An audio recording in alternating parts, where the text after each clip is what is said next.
everyone. Welcome to Ukulele Zen. This YouTube channel is all about helping you to play music in a way that's relaxing, that's effective, and a lot of fun. Today, we're going to be learning the introduction to Proud Mary. Great tune by Creedence Clearwater Revival, also made famous by Tina Turner. This is a two-part video. In this first video, I'm going to teach you the introduction. It's got a tricky rhythm, but I'm going to break it down for you, and we'll learn a lot about syncopation and strumming. Now, as we learn and jam together, be sure to watch my hands and rewind the video and enjoy the on-screen graphics to help you learn with ease. If you'd like to get printable versions of this lesson, also other song sheets, ukulele tablatures, and other perks like exclusive lessons and jam tracks, then join the Ukulele Zen community. You can click the link in the description below. If you join as a community member, you get all kinds of perks for your membership, and you help to support this YouTube channel, which I am very grateful for. So click those links down below if you want to get a printable version of this lesson. Appreciate you being here. Either way, so glad you're here. Let's jam. Before I break down this introduction, I'm just going to demo it for you, and then I'll break it down bit by bit. 2, 3, 4.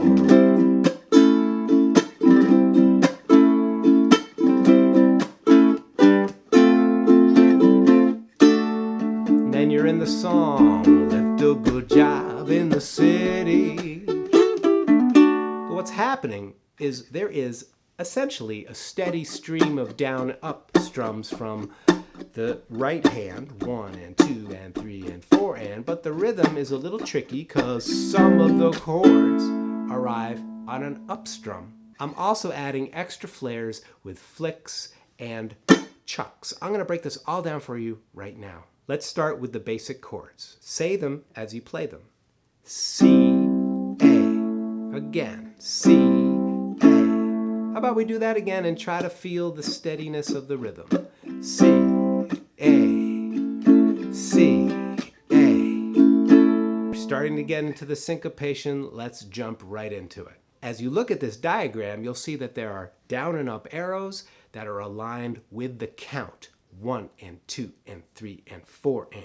Notice how some of the chords arrive on an up stroke and there is an accent mark right under it. After the accents, the next number is usually in parentheses, which means we don't drum the strings there, we let it ring.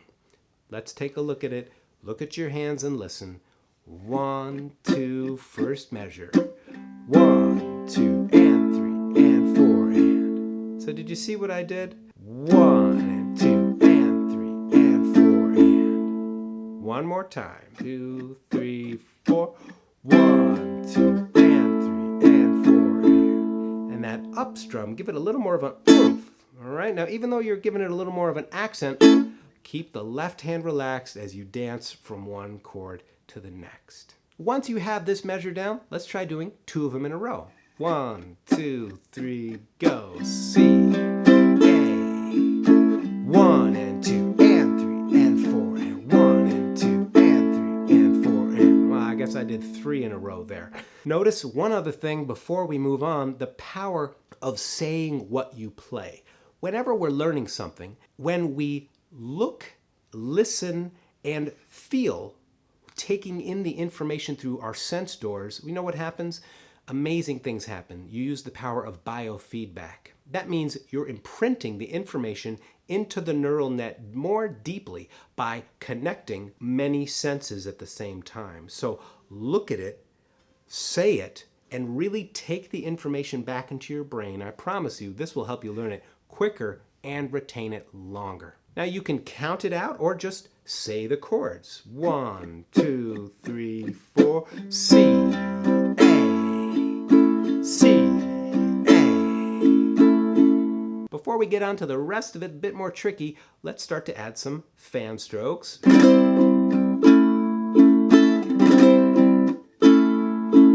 you've never done a fan stroke, I've got a video that explains how to do it. It's extending the fingers lightly over the strings. It's a very powerful sound, but it actually feels light when you do it. Another technique you can add is the chuck. 1, 2, 3, 4. notice I'm adding that chuck strum on beats 2 and 4. Kind of sounds like a snare drum mixed in with your strumming. If you're not sure how to chuck, I've got a video about that as well. Lots of videos at my channel. Hope you'll click the subscribe button to keep in the loop of everything that I offer here at the channel. When we put this all together with the bells and whistles, you can get a sound that's a bit more full-figured, but you don't have to add this. It's totally optional. 2, 3, 4.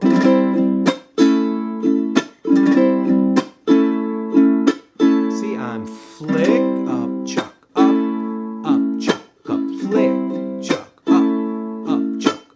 Be sure to rewind this video. I'm going to explain the rest of it, and then we're going to have a practice session where we're going to crank up the speed a little more each time. So thanks for sticking around. If you're enjoying this lesson so far, do me a huge favor.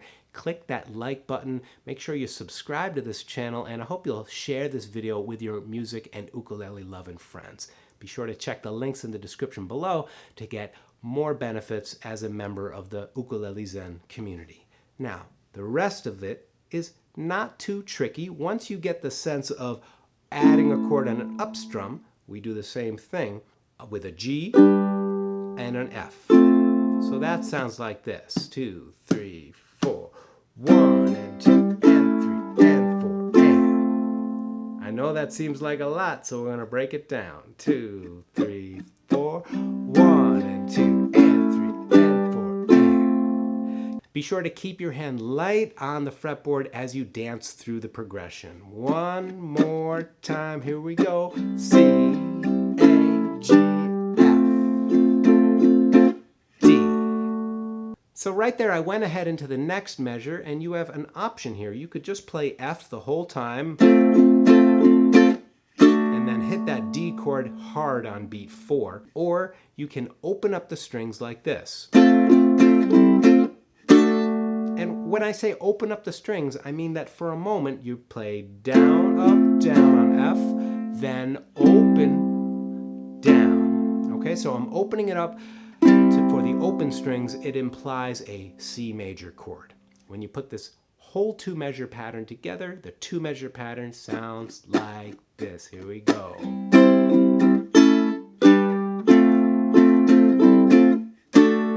Learning syncopation is tricky. That's why we want to be able to say it and play it. Take the information in with multiple sense organs. It is how we will learn things more effectively.